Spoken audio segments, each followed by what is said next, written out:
DXDC Radyoman Report.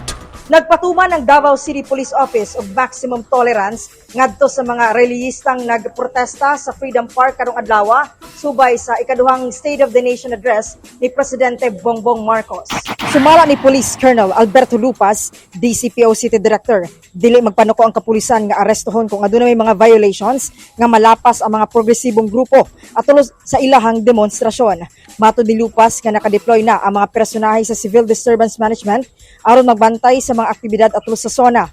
Walay hulga na monitor ang mga otoridad may kalabutan sa zona ni Presidente Bongbong Marcos. As stated by our monitoring, mayroong mga 20 to 50 daw na magrarally daw. Anything that violates the right of others, automatic, that is a violation. Pwede natin hulihin sila. But if they are converging peacefully, wala tayong problema dyan.